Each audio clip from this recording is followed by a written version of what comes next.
राज्य बीजेपी सभापति मनमोहन सामल को कोराई निर्वाचन मंडली बीजेपी पक्षर गतकाली पाणीकोइलीरू एक विशाल बाइक रैली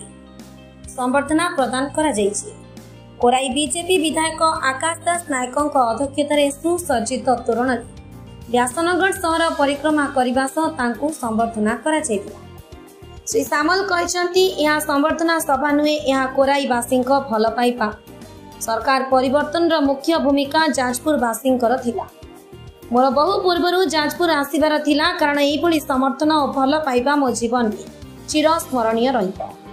विधायक श्री आकाश कहते जमीदारी जागीर शासन अंत घटी जाजपुर तथा कोराई जनसमर्थन भारतीय जनता पार्टी प्रति रही। जनता परिवर्तित सरकार को विश्वास कर आशा विश्वास नहीं दल काम करुछि एवं आगामी पंचायत निर्वाचन में जनता जनार्दन विश्वास से कोराई बाजी मात हेबो। कोराई माटी मार विकास हेबो। कोराईरू आकाश दास को रिपोर्ट, सारा आकाश न्यूज। जिला जाजपुर रोड में संस्कृति भवन ठार अनुष्ठित एक विशेष सभा आम जिलार यशस्वी सभापति देवजानी भौणी आम जाजपुर जिलार 2 दिन गस्तर एवं आज छतिया ठू आरंभ कर जाजपुर रोड रे आम अच्छु कोराई विधानसभा आज कार्यक्रम रे आम समस्त धन्यवाद देवाक आसी ये समस्ते अखंड परिश्रम करने कारण ओडिशा रे आज मोहन माझी नेतृत्व सरकार एवं आम 20 जन लोकसभा सदस्य जितेबार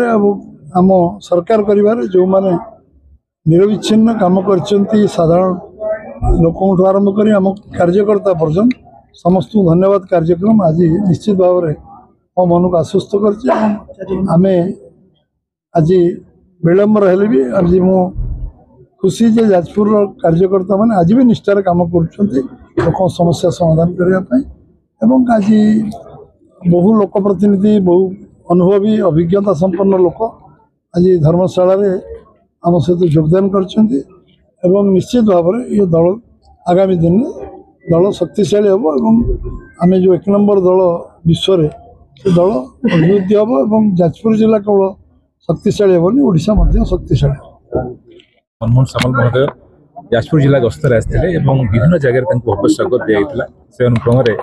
आज कोराई निर्वाचन मंडल व्यासनगर म्यूनिसिपालिटी भव्य स्वागत संबर्धना दिया। हजार हजार मोटरसाइकेल रैली आज पाछड़ी नि आज संस्कृति भवन में से दिग्दर्शन देते कि भाव में आम आगामी दिन में दलर संगठन को सुदृढ़ करवा लोक सहित रहा लोक सरकार लोक सहित रहा लोक सुख दुख बुझा से विषय आज आलोचना है। आम समस्ते विशेषकर भारतीय जनता पार्टी जो कर्मकर्ता मैंने अच्छा आज अत्यंत आनंदित अच्छा उत्साहित अच्छा माननीय सभापति विजिट।